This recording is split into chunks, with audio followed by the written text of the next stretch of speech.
বেরোচ্ছে পচা রক্ত, এই মালগুলো বেরোচ্ছে, বাকি যা আছে সব বের করে দেবো। সবে তো ভোর, এখনো দুপুর হয়নি। সবে তো সন্দেশখালী সরবেড়িয়া, এখনো তো গোসাবা আসেনি।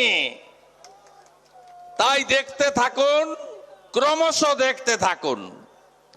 আমি প্রথমেই আপনাদেরকে আন্তরিক শ্রদ্ধা, শুভেচ্ছা, অভিনন্দন জানাবো এবং ভারতীয় রেলকে আমি ধন্যবাদ জানাবো। 20টা মাঠ এনওসি দিয়ে উইথড্র হয়েছে, তারপরে রেল নিয়ম মেনে অর্থ জমা নিয়ে এই মাঠ আমাদের ব্যবহারের জন্য দিয়েছে। তাই আজকে এত মানুষকে নিয়ে আমরা এখানে কার্যকর্তা সম্মেলন, যা কার্যত জনসমাবেশে পরিণত হয়েছে, আমরা করতে পারছি। আমি ধন্যবাদ জানাবো জেলার মান্যবর সভাপতি ভাতৃপ্রতিম উৎপল নস্করকে। আমি ধন্যবাদ জানাবো রাজ্যের লড়াকু নেতা, যুব নেতা, আমাদের বিশিষ্ট আইনজীবী তরুণ জ্যোতি তেওয়ারিকে। আমি ধন্যবাদ জানাবো পূজ্যপাত ভারত সেবাশ্রম সংঘের মহারাজকে, যিনি স্বামী প্রণবানন্দের বাণী এখানে তার আশীর্বাদের মধ্য দিয়ে বর্ষিত হচ্ছে। আমি ধন্যবাদ জানাবো শিক্ষক, জেলা পরিষদের প্রাক্তন সদস্য, সঞ্চালক, পাশের জেলা যাদবপুর সাংগঠনিক জেলার সহসভাপতি রঞ্জন বৈদ্যকে।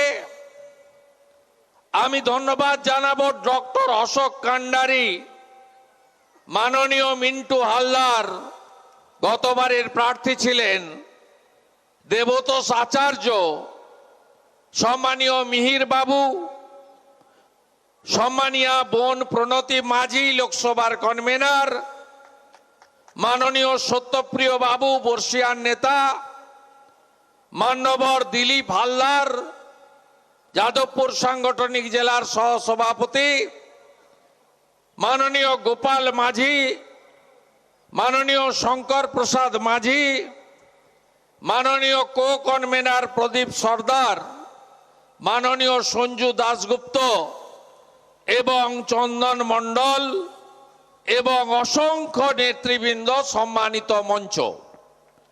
আমি ধন্যবাদ জানাবো আমার যুব মোর্চার ভাইদের, মহিলা মোর্চার দিদি এবং বোনেদের, মাইনরিটি মোর্চার বন্ধুদের, এসসি ওবিসি এসটি মোর্চার সমস্ত বন্ধুদেরকে।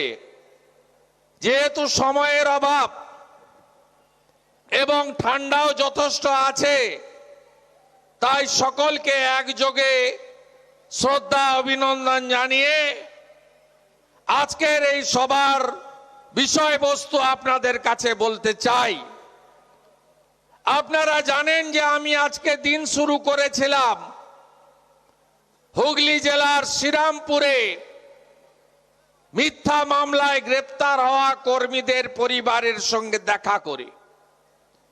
একজন ভারতবর্ষের আর্মির মেজর, রিটায়ার্ড মেজর ঋত্বিক পাল গত 7ই জানুয়ারি মান্যবর রাজ্য সভাপতির একটি কর্মসূচিতে ডানকুনিতে উপস্থিত থেকেছিলেন। 9 তারিখে তার বাড়ির দরজা ভেঙে, যিনি তার নিজের যৌবনের অনেকটা সময় দেশ ও মাতৃকার জন্য ব্যয় করেছেন, তাকে গ্রেপ্তার করে নিয়ে যাওয়া হয়েছে। আজ পর্যন্ত তিনি জামিন পাননি। আমরা কোন পশ্চিমবঙ্গে বসবাস করছি, যে পশ্চিমবঙ্গে স্বাধীনতা আন্দোলনে ব্রিটিশের বিরুদ্ধে সবচেয়ে বড় অভ্যুত্থান হয়েছিল? এখানেই ক্ষুদিরাম বসু, বিস্ময় বালক 1908-এর 11ই আগস্ট জীবন মৃত্যুকে পায়ের ভিত্ত করে আত্মবলিদান করেছিলেন। ঋষি অরবিন্দ থেকে রাসবিহারী বোস, মা মাতঙ্গিনী হাজরা থেকে পূজ্যপাত প্রাতঃস্মরণীয় ভারত রত্ন নেতাজি সুভাষচন্দ্র বসুর মাটি, এই মাটিতে মাফিয়া ডন শাহজাহানকে খুঁজে পাওয়া যায় না, কিন্তু মেজরকে জেলের ভিতরে থাকতে হয়। তার বাড়িতে আমি দেখা করে আজকে এখানে আসছি। তাই পশ্চিমবঙ্গের যে অবস্থা, এই অবস্থা বদল করতে গেলে আগে দক্ষিণ 24 পরগনাকে জাগতে হবে। এই দক্ষিণ 24 পরগনায় গ্রামের পর গ্রাম, বিশেষ করে আমাদের দলিত সম্প্রদায়, আমাদের হিন্দু সম্প্রদায়, তাদেরকে কিছু গুন্ডা, কিছু মস্তান পুলিশের সাহায্য নিয়ে বন্দুকের নলের সামনে এই দক্ষিণ 24 পরগনাকে কার্যত মুক্তাঞ্চলে পরিণত করেছে। সব সংখ্যালঘু মুসলিম খারাপ নয়, রাষ্ট্রবাদী মুসলিম যারা, তারা আমাদের সাথে আছে, আমরা বিশ্বাস করি। আর এরা কারা? এরা হলো ঘুষ খায়, সুদ খায়, জুয়া খেলে, সুরা পান করে, নামাজ পড়ে না, ধর্ম মানে না, নামটা মুসলিম, আর পুলিশকে সঙ্গে নিয়ে মমতার লেঠেল হিসেবে সব ভোট চুরি করে। এখানে যারা আছেন, পঞ্চায়েতে ভোট দিতে কতজন পারেননি হাত তুলে দেখান আমাকে।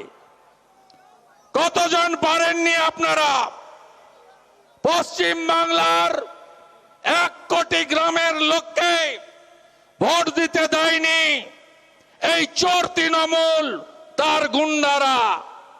আমি সাবধান করতে এসেছি মগরাহাটের সেলিমকে, আমি সাবধান করতে এসেছি ফলতার জাহাঙ্গীরকে, আমি সাবধান করতে এসেছি ক্যানিং এর জীবনতলার শকত মোল্লাদকে, আর ভাঙড়ের আরাবুল এন্ড কোম্পানিকে।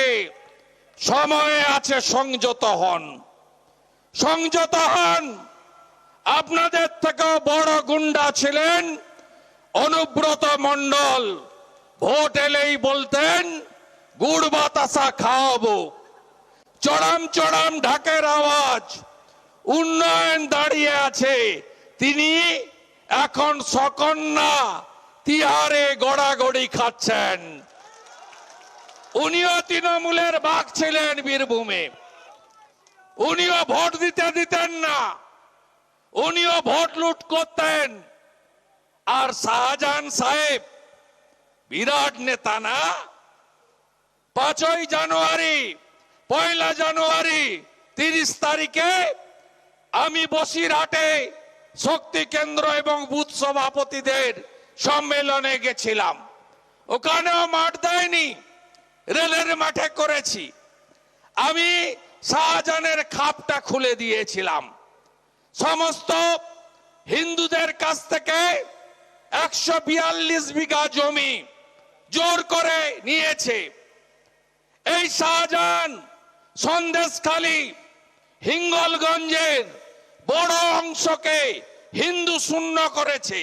কবে জাগবেন? ঘুমাচ্ছেন তো আপনারা? কবে জাগবেন? এখন অবধি পশ্চিমবঙ্গে 9000 গ্রাম হিন্দু শূন্য করেছে এই চোর মমতা আর তার চোর বাহিনীরা। কবে জাগবেন?